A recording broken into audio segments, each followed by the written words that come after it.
ہے، لیکن اب بھی لوگ ایسے ہیں جو، میں یہ نہیں کہتا کہ اب میں یہ کہہ رہا ہوں تو آپ اس پر عمل کریں، میں ایک بات بتا رہا ہوں کہ وہ ہم کیا ہیں، اللہ نے ایک جو عزت اچھے لوگوں کے حوالوں سے اور اپنے محض فضل سے جو دی ہوئی ہے، ہم تو اس قابل نہیں ہیں، لیکن لوگ یہ کہتے ہیں، پرانے لوگ ہمارے یعنی دستبوسی کرتے ہیں، عزت کرتے ہیں، تو آج کے جو تعلیم یافتہ اور جدید سائنس پڑھے ہوئے، انگریزی پڑھے ہوئے، وہ ہیلو وہ کہتے ہیں ڈیڈی یہ کیا آپ اٹھتے ہیں، یہ پیر صاحب آتے ہیں، صاحبزادے آتے ہیں، ان کے چھوٹے چھوٹے بچوں کو آپ چومتے ہیں، ان کی عزت کرتے ہیں، ڈیڈی ہمیں اچھا نہیں لگتا، آپ اتنے بزرگ ہیں، 70 سال آپ کی عمر ہے اور آپ ان کے قدم چوم رہے ہیں۔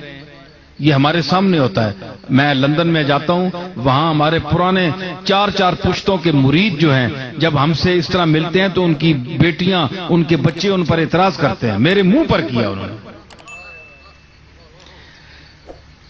تو انہوں نے یہ کہا جناب، انہوں نے کہا جی پیر کی کیا ضرورت ہے، کیا ہم آپ کے بغیر ہدایت نہیں پا سکتے، آپ کا ہونا ضروری ہے؟ لڑکی نے سوال کیا، 2 گھنٹے اس نے سوال کیے مجھ پر،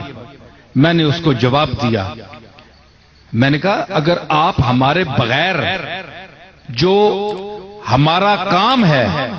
اگر اس کو آپ سمجھنے کی صلاحیت رکھتی ہیں، وہ تعلیم حاصل کر سکتی ہیں، اور وہ زیغ جو میں نے کہا تھا ٹیڑھا پن، اس ٹیڑھے پن سے بچ سکتی ہیں، کیونکہ 10,000 آج مسلک ہے،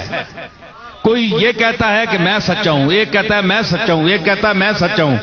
10,000 مذہب ہیں، اس میں آپ خود کو کس طرح بچائیں گے؟ اگر آپ میں صلاحیت ہے تو پیر کی کوئی ضرورت نہیں، ماشاءاللہ آپ خود چلیں، ہماری کوئی ضرورت نہیں۔ آپ دنیا کی طلب بھی کریں، پیسہ بھی کمائیں، دین بھی آپ نہ پڑھیں، دین کی طرف توجہ بھی نہ ہو، قرآن کا ایک لفظ بھی نہ آپ پڑھ سکیں، حدیث پر بھی غور نہ کر سکیں، اردو بھی نہ پڑھ سکیں، ترجمہ شدہ کتابیں بھی نہ پڑھ سکیں، اور پھر کہیں جناب کہ ہمیں بس پیر کی بھی ضرورت نہیں ہے، کسی استاد کی بھی ضرورت نہیں۔ پیر جو ہوتا ہے وہی استاد ہوتا ہے، استاد ہی پیر ہوتا ہے، ٹھیک ہے نا؟ تو اگر اس کی ضرورت نہیں ہے آپ کو تو ماشاءاللہ پھر آپ کی مسلمانی جو ہے، آپ کا جو ایمان کا مقام ہے، آپ خود سمجھ سکتے ہیں کہ آپ کتنے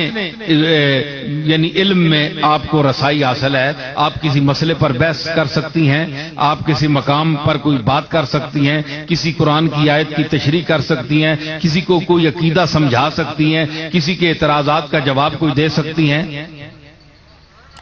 تو کہنے لگی اتنی ہماری تعلیم تو نہیں، ہم تو انگریزی پڑھی ہے۔ میں نے کہا پھر اسی لیے اگر اللہ رسول کی بات پوچھنی ہو تو چاہے استاد صاحب سے پوچھ لو یا اپنے پیر سے پوچھ لو، بس یہی ہے، اور پیر بھی وہی ہے جو اللہ رسول کی بات بتا سکے، ورنہ گنگے پیروں کا کوئی فائدہ نہیں ہے۔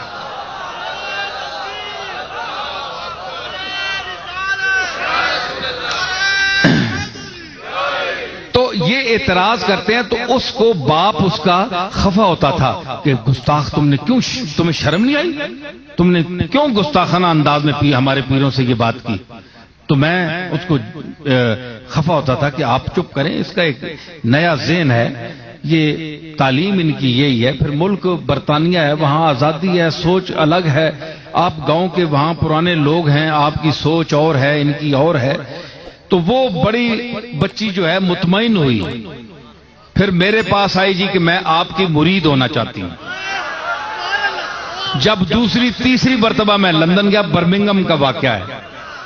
تو میں نے کہا تمہیں مرید ہونے کی کوئی ضرورت نہیں ہے، تم پہلے اچھی طرح بات کو سمجھو، دیکھو۔